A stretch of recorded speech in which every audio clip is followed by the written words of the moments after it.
உடுமலை அரசு கலைக்கல்லூரி மாணவி மீது தாக்குதல், மாணவர்களிடம் கல்லூரி முதல்வர் மன்னிப்பு கேட்டார். திருப்பூர் மாவட்டம் உடுமலை அருகே எலையமுத்தூர் சாலையில் அரசு கலைக்கல்லூரி உள்ளது. கல்லூரியில் காலை மற்றும் மாலை என இரு பிரிவுகளில் வகுப்புகள் நடைபெற்று வருகின்றன. இந்த சூழலில் மாலை வகுப்பில் 3ஆம் ஆண்டு இளங்கலை வணிகவியல் படிக்கும் மாணவர்களுக்கு பிரிவு உபச்சார விழா நேற்று நடைபெறுவதாக இருந்தது. அப்போது வேறு துறையைச் சேர்ந்த மாணவர்களுக்கும் அதே நேரம் ஒதுக்கப்பட்டதாக தெரிகிறது. இதனால் மாலை 4 மணி அளவில் இளங்கலை வணிகவியல் மாணவர்கள் போராட்டத்தில் ஈடுபட்டனர். அப்போது மாணவர்கள் போராட்டத்தை வீடியோ எடுத்துக் கொண்டிருந்தனர். அதைத் தொடர்ந்து அங்கு வந்த முதல்வர் கல்யாணி ஒரு மாணவியிடம் செல்போனை பிடுங்கியும் தலைமுடியை பிடித்து இழுத்தும் தாக்கியதாக மாணவர்கள் தெரிவித்தனர். இதற்கிடையில் கல்லூரிக்கு வந்த ஆசிரியர் வாசுதேவன் என்பவரும் மாணவர்களை தகாத வார்த்தையில் திட்டியதாக கூறப்படுகிறது. நாங்கள் ஃபேர்வெல்ஸ்க்காக பர்மிஷன் கேட்டிருந்தோம் சார். ஆனால் எங்கள் டிபார்ட்மெண்ட்டுக்கு கரெக்ட் டைமிங், அதாவது 5 நிமிஷம் விட்டாங்க சார். விட்டதும் கரண்ட் ஆஃப் பண்ணி பிடுங்கிட்டாங்க சார். ஆனால் இன்னொரு டிபார்ட்மெண்ட்டுக்கு ரொம்ப நேரம் டைம் கொடுத்ததுக்காக தாங்க சார் நாங்கள் போராட்டம் ஆரம்பித்தோம். அந்த போராட்டத்தை பிரின்சிபல் மேம் வந்து அந்த பிள்ளைய வந்து தாக்குனதுனால நாங்கள் அதுக்கான போராட்டமாக மாற்றிருக்கோம் சார். ரெண்டுத்துக்கும் எங்களுக்கு நீதி வேணும்.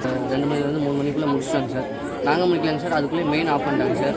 அதுக்கப்புறம் வந்து பொலிட்டிக்கல் சயின்ஸில் வந்து அவங்க அவ்வளோ நேரம் பேண்டெல்லாம் அடிச்சுட்டு இஷ்யூ பண்ணிட்டு இருந்தாங்க சார். ரொம்ப பேட் வேர்ட்ஸ் எல்லாம் பேசிட்டு இருந்தாங்க சார்.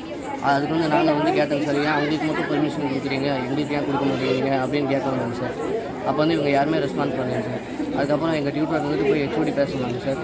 ஹெச்ஓடி வரலைங்க சார். அதுக்கப்புறமா போராட்டம் பண்ணும்போது ஹெச்ஓடி வந்தாருங்க சார். அதுக்கு முன்னாடி அந்த வாசுதேவன் சார் வந்துட்டு எங்ககிட்ட ரொம்ப ஹார்ஷாக பிஹேவ் பண்ணிட்டாருங்க சார். வந்து கெட்ட வார்த்தையெல்லாம் பேசிட்டு அப்புறம் எங்ககிட்ட வந்துட்டாருங்க சார். அதுக்கப்புறம் பிரின்சிபல் மேம் வந்தாங்க சார். இங்கே வந்து போராட்டம் நடத்திட்டு போது அந்த பொண்ணு வந்து வீடியோ எடுத்துகிட்டு இருந்துச்சுங்க சார். அந்த வீடியோ எடுக்கும்போது அவங்க வந்து செல்லை பிடுங்கி அடிச்சிட்டாங்க சார். இப்போ அவங்க வந்து மன்னிப்பு கேட்கணும்.